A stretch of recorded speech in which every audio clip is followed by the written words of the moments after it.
darkest shade in this particular eyebrow is black, so we're gonna go in with that. And I usually block in this dense part of the eyebrow first, because you don't necessarily have to have hair strokes. As you get towards the outer and inner corners of the eyebrow, the color may change, it may lighten because there's a little bit of skin tone showing through. I want to have a little bit of her skin tone already laid in, so I'm going to mix a bit of the eyebrow area because I like to blend the color of the skin into the eyebrow hair. So I'm just going to lay it underneath the eyebrow. As you get to the high point of the brow bone, keep in mind that it does get lighter typically. So we've got a little highlight. This doesn't have to be super clean because it's going to get blended into the eyebrow. On top, she's got a pretty light color, but I want to put a little bit in. This helps make eyebrows look more realistic. One thing I will say is that when possible, I just put the entire skin tone over the area that the eyebrow will eventually be, and then I do the hair strokes on top of the skin, just like it would be on a real person's face. That's just a little bit of skin so that we can show the entirety of doing an eyebrow. Blend it out a little bit, and then we're gonna go back in with some eyebrow hairs. So the eyebrow gets finer towards the inside, and then the hairs become more sparse towards the outside. So I'm just gonna go in, sort of follow her natural arch first. I'm gonna mix in a little bit of red because it's a little bit lighter towards the end. And then just feather some eyebrow hairs in like that. It's perfectly fine to drag the skin tone into the eyebrow.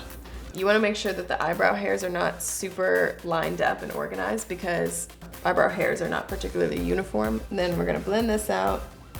This part, there's not really an individual eyebrow hair stroke. Sometimes I'll do like a rogue hair over there.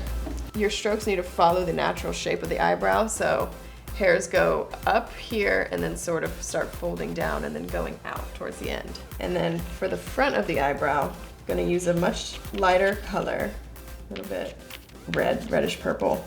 And then you just sort of wanna feather them up. This is subject to change with different people's eyebrows. This reference photo has thick eyebrows with some strong hairs towards the front, so we're gonna draw those in. And then blend this out. Add a few more little hairs. Bring this up, get the arch how you want it. I want this to blend a little bit more and go a little bit farther down. And then for people with lighter eyebrows, sometimes I'll go back in and add some highlights to the individual hairs of her eyebrow. I'm not gonna do that here because, as I mentioned, these are very thick, dense eyebrows. You can always go back towards the end of your painting and detail in a few more fine hairs. Depends on the level of realism that you're trying to achieve. Typically in a portrait, there's a more dominant eyebrow or one that's like closer to the camera. That would be this one. Since the side is in shadow, it's harder to see the individual hairs and it's more of just a black blob. And you also can't see this feathered out part of her eyebrow. So just throw that in there and then do a little bit of feathering here, which you could blend out when you get working on the face. But